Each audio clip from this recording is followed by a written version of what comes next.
Why'd you guys come to UConn? No? Oh, it's boring. Okay. It's like because Dude, it's a state school. Because I can't afford anything the else. most badass thing you did in high school? Yeah, what was the most badass? Most mischievous. What was the most badass, mischievous thing you did in high school? It is recording. It's like your class. That is recording? Yeah, it is recording. So I was not a cool kid in high school. Were you a cool kid in high school? Probably not.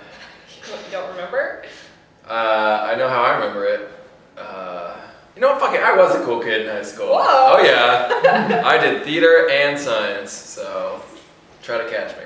So what was the coolest theater thing that ever happened, or science thing Oh. that ever happened to you? Sophomore year, let's start with theater. Sophomore year, I triumphantly played the role of wine bottle in the Beauty and the Beast production at my in my large high school. It rocked. I was a bottle of Burgundy, I believe, and It's very precise. during the Be Our Guest sequence, I had a fair amount of walking slowly around and bowing. Do you know, if you were actually a human who was turned into a wine bottle, I bet wine pouring from you would be horrifying. Just like out of my eyeballs, like It would feel like all of your insides just coming. Belle's like, oh, what a beautiful place. May I have some wine? And I just stumble out. Like the blood, it's just going out everywhere, and then it's like, thank you. And then you have to sing for her. Buckets. I did theater, but our high school was like, we didn't give any money to the theater department, and our auditorium, when I started, our high school was sophomore through senior year, so only 3 years, but our auditorium was infested with like deadly mold. So the whole thing was like shut down and quarantined the entire time that I was in high school. So the only time I did drama club was senior year, and so we performed everything in the library, but like on like a single riser in the library with like paper over some of the bookshelves to be like, this is our stage. Ooh. And it was really sad. What kind of profound works did you perform there? Shakespeare? We did Rosencrantz and Guildenstern Are Dead, actually. So, which is the Tom Stoppard play that takes place inside of Hamlet. I'm sorry. Mr. Was singing Wine Bottle. Let me go back to my tertiary school education. Well, so we did this in the library. I was King Claudio. So I was a man, and we decided that the royalty in our version would be like New England yuppies for some reason, because we thought that was really funny. So I wore like a tennis jacket and had a tennis racket, and I talked like this. Ooh, Reggie Theater. Yeah. Yeah. And we did student plays. We did like student one acts that were not very good. Mine got rejected. What was it about? It was about two roommates. The whole thing took place in one room, and it was about a roommate who got food poisoning and thought he was going to die, so he spent the whole night confessing all of his sins to his other roommate who didn't care and wanted to go to sleep.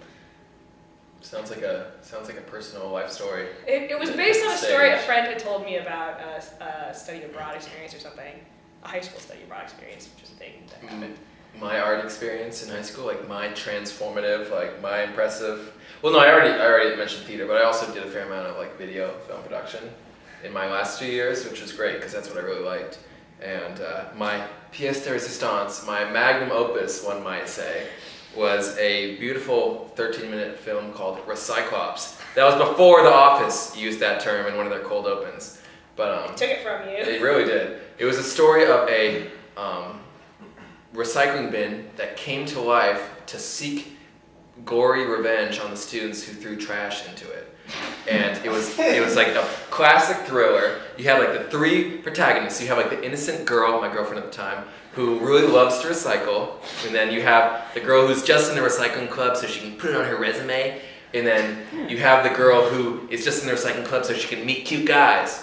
And the one for the resume gets eaten first. And it was just this horrifically violent sequence. Paper was like flying everywhere. It was screaming. There was hair. She was getting like dragged into it. The bin was like, no, no, no, no. We had the animatronics. And this is a thriller starring 3 women.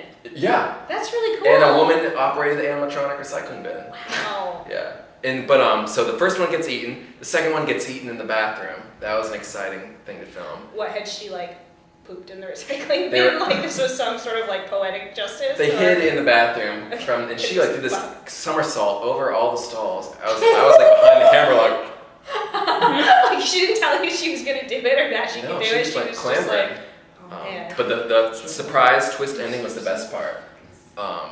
Because the third girl, like the one who's like morally upright and innocent, Yeah. she runs like through the whole high school and she like runs down the stairs and she like falls down some of the stairs and it's like stops and the recycling bin comes down the elevator and like faces off with her and she starts like begging. She's like, please, I compost my own feces.